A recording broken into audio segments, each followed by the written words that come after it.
Oh yeah, we back with another one. Now I know it took me a little longer than normal, but I told y'all I was finna share something with y'all that I've been working on once I got everything in order. And I believe you are gonna find this very, very fucking interesting. Let's begin. Now, they start your history in the Americas in 1600s with the 5 civilized tribes, the Cherokee, Choctaw, and others. We all familiar with them. But they never tell you why they call them civilized. It is because those were the nomadic groups who look more like East Asians.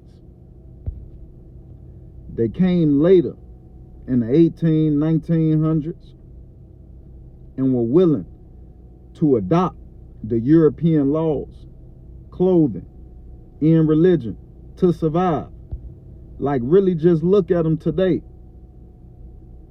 You don't see the correlation of what I just explained and how they're living today? Their very existence, and they're proud of this, is whether or not if they accept it by the very people that conquered their ancestors, allegedly.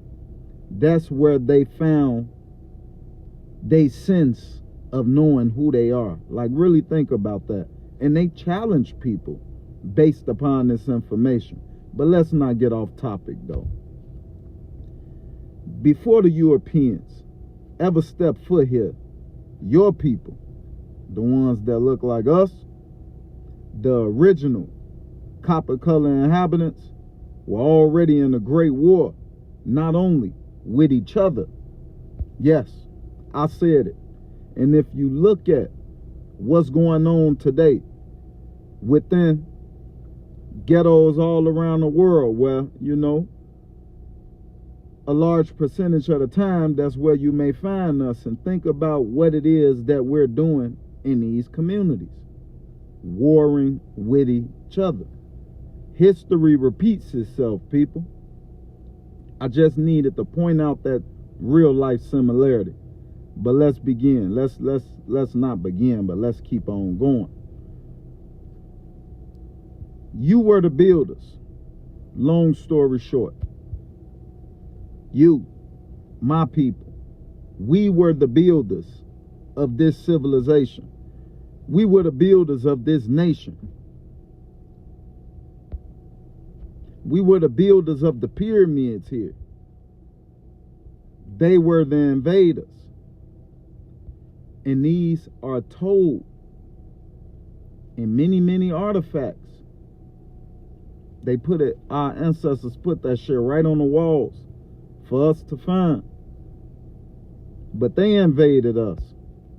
They were the invaders of the cities. The school system only talks about the 5 tribes because those groups were the partners to the Europeans. They were the partners to the governments that used fast help to help them take our place and push the original builders of the mounds of America into West Africa. The biggest fucking coldest finesse in the world, man. Like, really think about that. They find out about your land. They find out about your land. They use different things that works against you to conquer you while playing like they're your friend.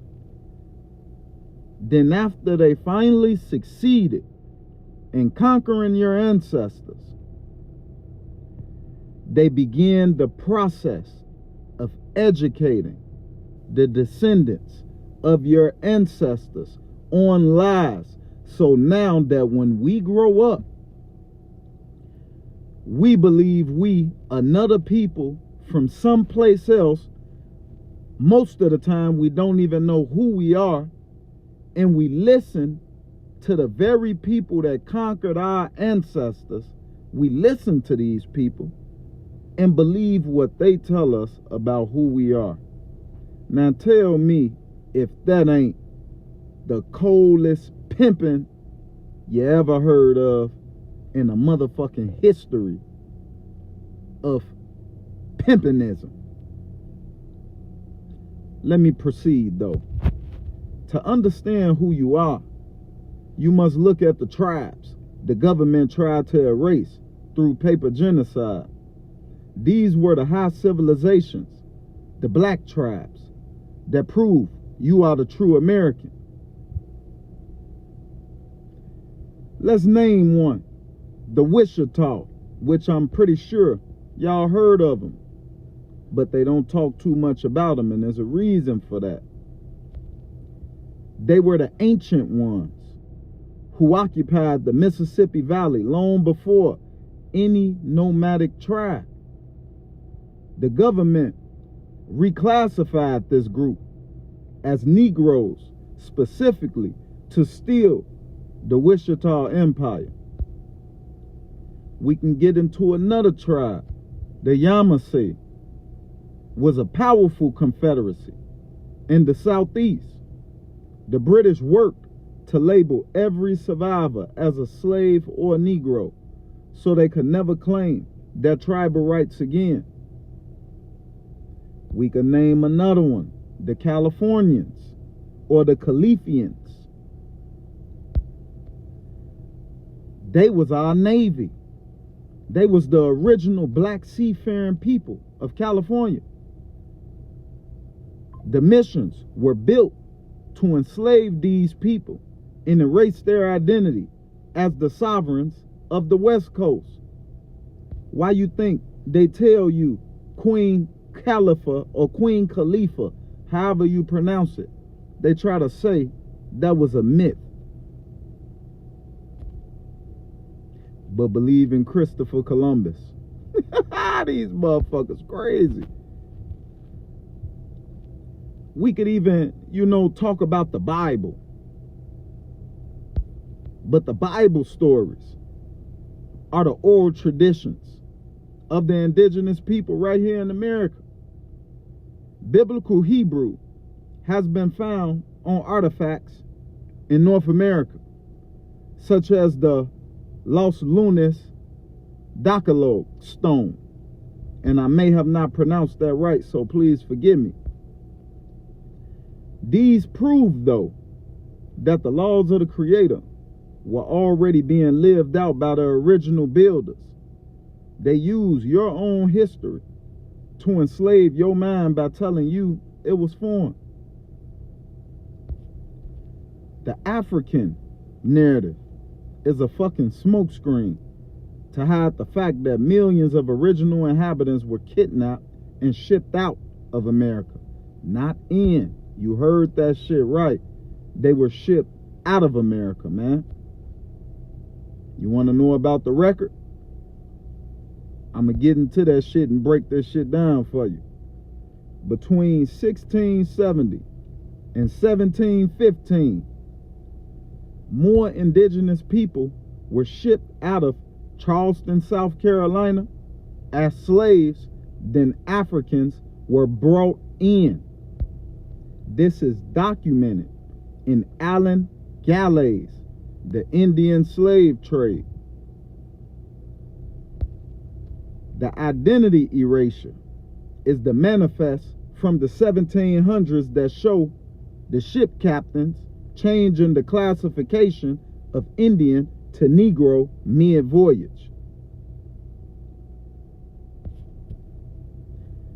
I want to explain something too about a tribe they don't too much talk to you about. And I mentioned it when I first started talking. But this proves who we are as well, which is why they don't teach you too much about them. And they came up with end time prophecies as well.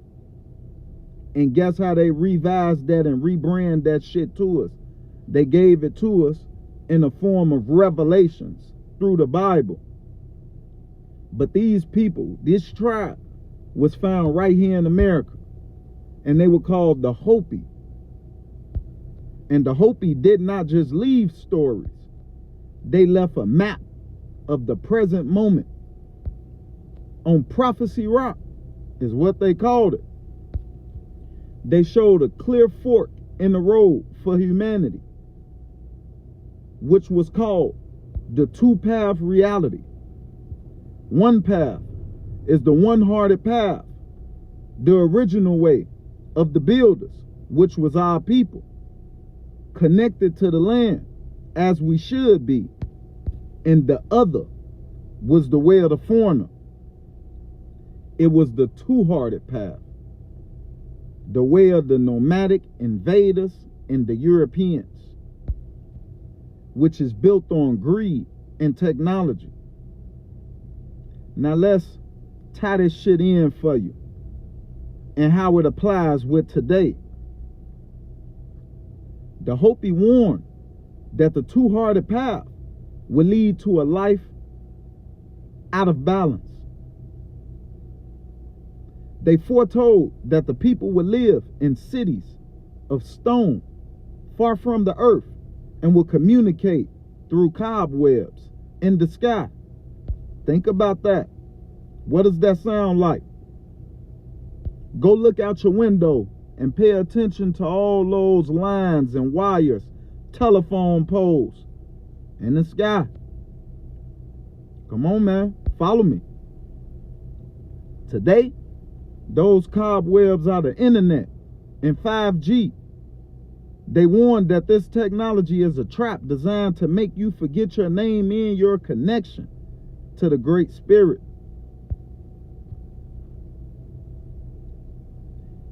They predicted a blue star would appear, signaling the time to return to the original way before the two-hearted path collapses under its own weight. Look at what we're witnessing today. It don't take a rocket scientist to put this shit together. All it takes is a little common sense. We looking right at it. We gonna get into another tribe they don't teach us about because it leads back to us.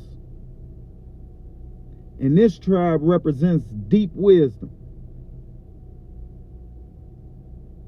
It's the Inca. And you will find them in the South. The Inca were masters of solar engineering and frequency. They mastered sacred architecture.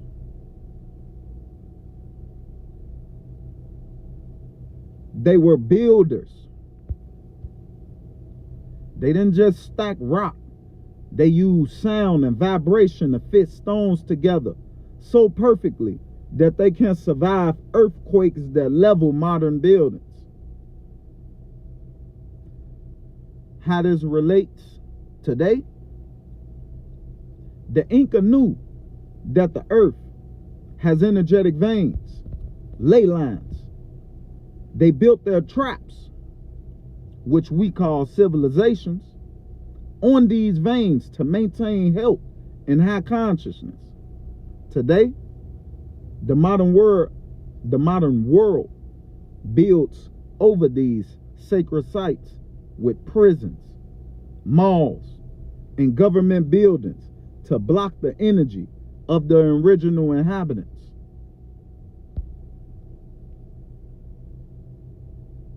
The return is here. But the Inca prophecy of Pachacuti, and please forgive me if I pronounced it wrong, but they prophesy a 500-year cycle of turning the world upside down.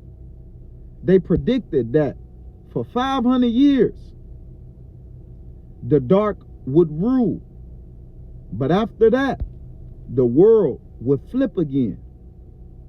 We are in the time of the flip right now. The original builders are waking up to realize they are the masters of the stone. not the fucking servants as they taught us with the indoctrination of the Atlantic slave trade, Middle Passage, and all that bullshit they still haven't proven today. But I say all this to say, the nomadic tribes were used to fight you.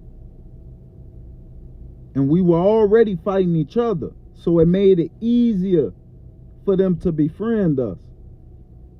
The civilized label was used to replace you.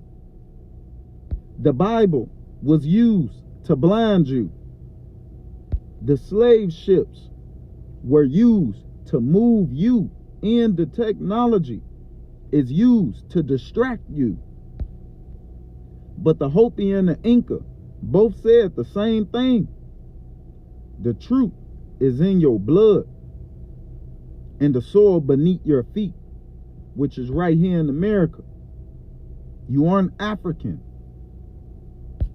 nor are you African visitors. You are the engineers of the earth. You are the engineers of this great landmass, America. I'm going to leave y'all with a couple sources too. Look this shit up. And I mentioned them throughout this little talk we having. But Alan Galley is one of them. And it's called The Indian Slave Trade, Proof of the Mass Exploitation of Indigenous Americans.